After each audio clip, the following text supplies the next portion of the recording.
1000명 교인 2000명으로의 프로젝트 양육에 관련된 내용을 강의하겠습니다. 실제적으로 1000명에서 2000명으로 양육을 하기 위해서 목사님들께서 기존의 양육의 프로그램으로 제시하여서 양육의 패러다임이 형성이 되셨을 것입니다. 그러면 지금까지 진행되었던 양육의 프로그램이 지금 현재로서로 캐리어가 쌓여지는 것입니다. 그러면 이 쌓여진 양육으로서의 캐리어를 실제적으로 업그레이드 시켜야 1000명 교회에서 2000명으로 성장하는 것입니다. 그러면 실제적으로 현재의 양육의 패러다임은 목사님들이 현재 가지고 있는 양육의 캐리어로서요. 그러면 2000명으로서 성장하기 위한 양육의 패러다임을 어떻게 업그레이드 해야 하는가에 대한 내용은 패러다임의 전환부터 필요한 것입니다. 그럼 패러다임의 전환은 어디에서부터냐? 그러면 양육은 어떤 방향으로 양육을 하느냐? 그건 목사님이 갖고 있는 성향에 따라서 양육이 되었을 것입니다. 그래서 실제로 성도들은 목사님의 성향에 따른 경향성으로 양육이 되어져 있는 모습으로 만들어졌을 것입니다. 그러면 목사님들이 양육을 지성으로 하였느냐, 영성으로 하였느냐, 감성으로 하였느냐? 그러면 지성으로 하여지는 부분에 있어서는 신학적인 부분에 있어서 조지신학적이었냐, 실천신학적이었냐, 성서신학적이었냐? 뿐만 아니라 실제적인 부분에 감성적인 부분에 있어서 제시를 하였으면 성도들을 하여금 양육의 프로그램이 어떤 부분이었냐? 그 양육의 프로그램에 있어서의 목적이 실제로 성도들을 통하여서 갖고 있는 감성적인 부분을 어떻게 접근하여 지배하고 그 되어졌던 내용을 통해서 삶에 어떻게 운영해야 되고 있었느냐. 실제로 프로그램도 다양하게 볼 수 있는 것으로 아버지 학교, 어머니 학교 이와 같은 데 된 내용은 감성적인 목회를 하는 목회입니다. 양육의 프로그램입니다. 그러면 영성에 관련된 프로그램은 어떤 것이 있느냐에 따라서도 영성이 다양한 프로그램이 있을 것입니다. 그러면 그 영성인 프로그램을 통하여서 큐티라든가 등등등 다양한 프로그램이 있습니다. 기도학교라든가 다양한 프로그램이 있었던 것을 실제적으로 목사님들께서 당신의 갖고 있는 성향에 맞춰져서 만들어졌던 것이 교회에 유용돼서 활용을 하셨을 것입니다. 그런데 양육에 있어서도 이제 패러다임이 전환이 필요한데 목사님이 갖고 있는 경향성을 넘어서야 하는 것으로 지성의 목회를 양육의 프로그램으로 사용하셨으면 지성의 감성적인 부분과 영성에 관련된 부분이 첨부되어야 합니다. 감성에 있어서 프로그램이었으면 영성 부분과 지성의 부분이 첨부가 되어야 합니다. 그러면 영성에 관련된 부분은 지성과 감성이 첨부되어야 하는 것입니다. 그렇게 첨부될 때 실제적으로 그 첨부되어졌던 모습으로 성도들이 현장에 나가서 1000명 교회에서 2000명으로 성장하기 위해서는 전 성도들이 현장에 나가서 전도하는 것으로 현장에 나가서 전도하는 것이 기존의 방식으로 전도가 아니라 이제는 1000명 교인들이 2000명으로서의 삶 가운데서 전도가 되어야 하는 것으로 삶 가운데서의 전도가 되는 내용을 보면 실제적으로 내가 출석하고 있는 교회에서 내가 신앙적인 만족도, 삶에 대한 만족도가 내가 어느 정도냐에 따라서 주변 사람들을 향하여서 내가 만족도에 관련된 표시를 하는 것이 실제로 교회가 규모가 되기 시작하면서부터는 그 내용이 전도의 매뉴얼이 되는 것입니다. 그러면 전도의 매뉴얼로서 교회 프로그램이 다양한 프로그램이 있습니다만 그 프로그램을 통하여서 효과적으로 그 프로그램이 삶에 적용되어서 삶의 효과를 누리는 분들은 그 프로그램에 관련된 선호도가 있습니다만 실제적으로 교회에서 진행되고 있는 양육의 프로그램을 참여하는 분들을 보면 대체적으로 시간적인 여유, 경제적인 여유가 있는 사람들로서 일부분의 사람들만 참여를 합니다. 그러면 많은 목사님들께서 이런 말씀을 하십니다. 28의 원리로 참여하는 20%의 성도들을 통하여서 석가적으로 그네들을 효율적으로 움직이면 교회의 성장의 효과를 얻을 수 있다. 저는 그렇게 생각하지 않습니다. 20%가 아니라 100%의 성도들이 공감대를 형성을 하고 프로그램에 참여할 수 있게끔 양육의 프로그램은 개발되어야 한다고 생각합니다. 그러면 100% 참여할 수 있게 하기 위해서는 그네들의 필요한 양육의 프로그램이어야 하는 것입니다. 그러면 그네들이 필요한 양육의 프로그램이면 신앙적인 부분과 일반적인 부분이 있는데, 그러면 신앙적인 부분에 있어서도 그네들의 지적인 욕구가 필요한 부분에 의해서 신학적인 요소, 그네들의 갖고 있는 지적인 부분뿐만 아니라 감성적인 부분으로, 감성이 필요한 부분으로 내가 위로를 받고도 싶고, 내가 신앙생활을 하면서 신앙적인 부분에 있어서의 희열과 기쁨도 누릴 수 있으면 그에 따르는 감성적인 부분에 있어서 신학적인 요소로 제시해야 하는 것이며, 뿐만 아니라 내가 감성적인 부분뿐만 아니라 영성에 관련된 내용이라 할지라도 그 부분에 있어서로 조직신학적인 거, 실천신학적인 거, 성서신학적인 거가 영성에 관련된 욕구에 따라서도 제시할 수 있는 데 대한 내용으로서 양육의 프로그램이 맞아야 합니다. 뿐만 아니라 이제 교인들이 1000명에서 2000명으로 넘어갈 때는 실제적으로 교회에 유입되어서 오는 분들이 다른 교회 다니는 분들을 전도해서 오는 경우, 아니면 일반적인 생각을 갖고 있는 사회인들입니다. 그러면 그네들이 교회에 유입이 되어서 그 교회에서 유입이 된 프로그램, 그 유입된 그 상태에서 그네들이 실제적인 부분에 양육이 될 수 있는 프로그램으로 신앙적인 것과 일반적인 부분으로서로 접근을 했는데 대하여서 그네들에게 가장 필요한 부분으로 제시할 수 있는 양육의 프로그램으로 맞아지는가에 대한 내용을 반드시 목사님들은 파악하셔야 할 것입니다. 그러면 양육에 있어서 일반적인 내용과 신앙적인 내용, 그럼 일반적인 내용으로서는 또 어떤 내용이 있느냐? 실제적으로 살아가는 삶에 있어서 경제관은 어떤 경제관을 가지고 있어야 되는지, 도덕에 관련된 내용은 어떻게 이해할 수 있어야 되는지, 실제적으로 정치에 관련된 내용은 어떤 부분이 있는지, 실제적으로 가지고 있는 부분에서 인간관계는 어떻게 형성하는지, 그 인간관계를 통하여서의 사회 살아가는 데 있어서 삶에 있어서 실제적으로 기독교인들이 갖고 있는 기본적인 소양으로서의 내용이 도덕관에 관련된 거, 국가관에 관련된 거, 경제관에 관련된 거, 모든 내용에 관련된 내용이 실제적으로 양육에 있어서의 내용으로 제시해야 하는 것입니다. 이와 같이 일반적인 내용과 신앙적인 내용, 그러면 일반적인 내용에 있어서 그와 같은 관념만 가지고 갈 것이냐, 실제적으로 삶에 있어서도 필요합니다.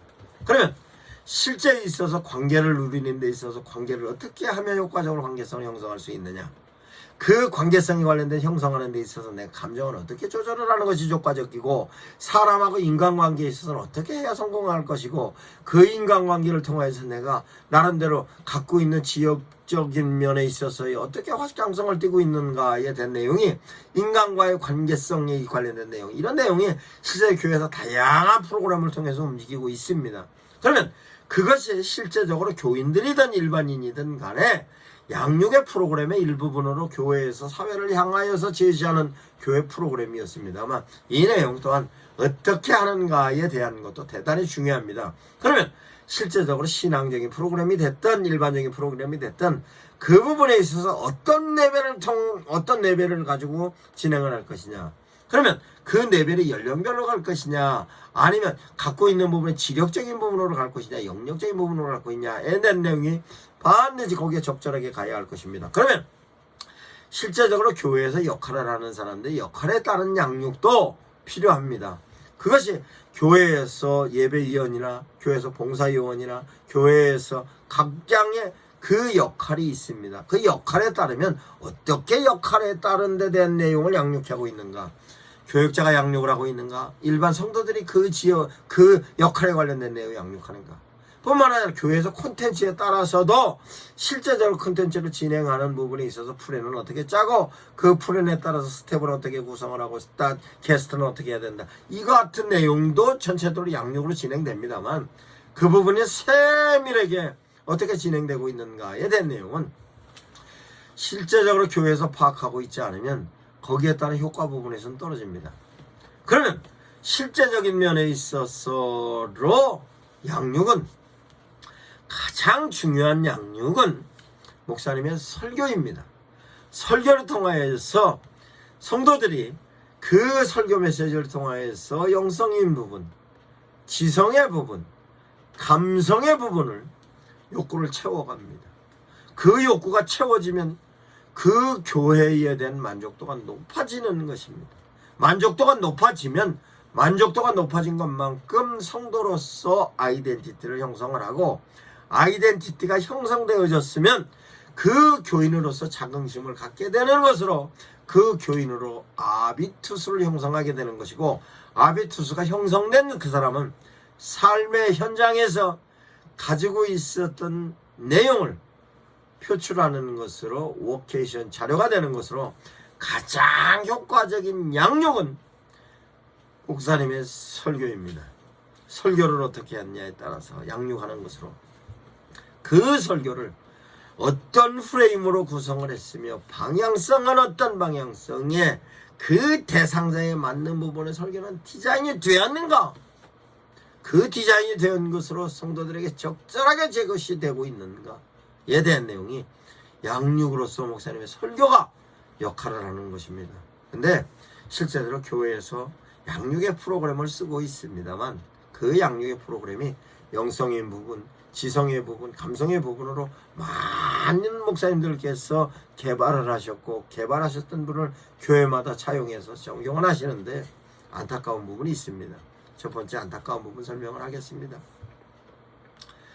영성에 관련된 내용을 설명을 할 때 영성으로 끝나는 것이 아니라 영성에 관련 내용도 지성에 관련된 내용으로서 타당성이 있어야 하는 것입니다. 그러면 감성적인 프로그램이면 감성적인 프로그램이라 할지라도 지성과 영성이 타당성이 있어야 합니다. 그럼 지성에 관련된 내용으로 프로그램이면 그 지성에 관련된 내용도 타당성 있게 맞춰져야 하는 것입니다. 그 타당성은 지성이면 영성과 감성에 대한 타당성이 있어야 합니다. 이런 부분이 조화롭지 않으면 실제적으로 참여하는 사람이 28 원리에 의해서 우리는 20%를 통해서 효과적으로 안 됩니다. 80%가 안티로 돌아설 수 있습니다. 그러니까 모든 사람들이 포용할 수 있을 만큼에 대한 내용을 목사님께서 숙지하셔서 그와 같은 내용을 반드시 이해하셔야 할 것입니다. 그러면 실제로 양육에 관련된 내용을 안타까운 부분으로 설명을 한번 해보겠습니다. 그러면 안타까운 부분은 어떤 부분이냐? 한국인들이 가지고 있는 정서가 있습니다. 그 정서가 실제적으로 어떤 정서가 기본적으로 깔려 있는가에 대한 내용은 유교적인 정신이 깔려 있고 불교적인 정신이 그냥 깔려 있습니다. 그래서 실제로 교회에 나와서 출석하고 있는 성도들이 성도가 됐든 집사님이 됐든 권사님이 됐든 장로님이 됐든 상관없이 실제적으로 정서적인 부분에 있어서의 그 내용이 교회에서 신앙적인 영역으로서 가미된 게 얼마나 많은지 모릅니다. 그러면 실제로 이런 부분에 관련된 내용이 전적으로 양육의 프로그램 가운데서 제시하여서 걸러내져야 하는데, 교회가 급성장하는 부분에 있어서로 다른 종교의 내용이 채용되어져 있는 내용이 너무나 많이 있습니다. 그 유입되어져 있는 내용을 교회가 성장하기 위한 합리적인 내용이었다라고 얘기를 합니다만 절대로 안 됩니다. 하나님께서 가장 싫어했던 것은 가나안에 있는 다른 종교를 유입시키지 말라고 아브라함을 불렀던 것도 실제적으로 우르에서 가지고 있었던 그 신앙을 버리는 것으로 아브라함을 불렀던 것이고, 가나안에 들어와서 모든 족속으로 다 죽여버리라 했던 것은 거기에 기존적으로 깔려있던 종교가 유입되는 걸 하나님께서 막으려 했었던 것인데, 그러면 현재 한국교회의 양육에 대한 내용을 목사님의 메시지부터 시작해 모든 프로그램을 보면 다른 종교에서 유입되어졌는 내용이 너무나 많이 옵니다. 힐링이라는 것은 힐링 프로그램이라고 얘기합니다. 힐링이라는 용어는 불교적인 용어입니다. 뿐만 아니라 기도를 통하여서 기도에 관련된 프로그램을 놓고 보면 샤머니즘 요소가 너무나 많이 결부가 되어 있고, 교회에서 진행되는 프로그램에 보면 실제적으로 다른 종교의 내용이 얼마나 많이 유입되어졌는가 모릅니다. 그 내용을 하나하나 소상히 설명을 할 수 없겠습니다만, 신년도의 말씀 카드라는 데 된 내용도 얼마나 위험한 내용인지 모르고, 실제로 성경을 필사하는 데 된 내용이라든가 등등등등 내용을 보면 성경은 필사가 중요한 게 아니고 필사할 때의 마음가짐이다라고 얘기를 합니다만, 실제로 성경에 있어서 그 성경은 필사보다 더 중요한 것은 성경 귀절 한 귀절 한 귀절에 하나님의 메시지가 어떻게 임하여졌고 그 메시지가 나와 어떤 연관성을 두며 그 메시지를 통해서 내가 어떤 변화로 하나님의 뜻을 찾아갈 것인가가 중요한 것이지. 이와 같은 내용 목사님 양육에 반드시 점검해 보아야 하는 것입니다. 그 점검해 보아야 하는 것이 이게 불교적인 요소가 가미된 거 아닌가? 유교적인 요소가 가미된 거 아닌가? 뿐만 아니라 다른 종교의 내용이 가미되는 거 아닌가? 아니면 샤머니즘 요소가 가미되는 거 아닌가에 대한 내용이 반드시 분별해야 하는 것입니다. 그 분별이 양육의 가장 첫 단인 그 매뉴얼의 양육의 매뉴얼이 목사님의 설교로 목사님의 설교가 혹시 그런 부분이 가미가 되어 있지 않은가에 대한 내용을 반드시 점검해 보아야 합니다. 이와 같은 데 대한 내용이 양육에 관련된 내용으로서 1000명에서 2000명으로 가기 위하여서는 철저하게 하나님의 뜻에 합당한 메시지로 양육이 되어야 합니다. 하나님의 뜻에 합당한 메시지는 그것이 성령의 인도하심 속에서 진행되는 것으로 성령의 인도하심에 대한 근거는 하나님의 메시지에 대한 내용입니다. 하나님의 메시지는 성경을 근거로 하는 것입니다. 성경의 바깥에 벗어나는 것은 절대로 하면 안 됩니다. 하면 안 되는 것뿐만 아니라 실제적으로 하나님의 뜻에 합당하면 성령께서 역사하셔서 실제적으로 한국교회에 나타나였던 초대교회의 현상 지금도 나타납니다. 지금도 일어날 수 있습니다. 그래서 실제적으로 성령의 역사가 되어지는 교회가 되어야 됩니다. 성령의 역사는 하나님의 말씀이 생각나고 하나님의 말씀을 순종할 수 있으며 하나님의 말씀이 순종하여진 거에 있어서로 성령의 열매로 나타나는 것이 실제적으로 한국교회에 꼭 필요한 양육으로서의 현상입니다. 목사님들께서 깊이 숙고하시기 바랍니다.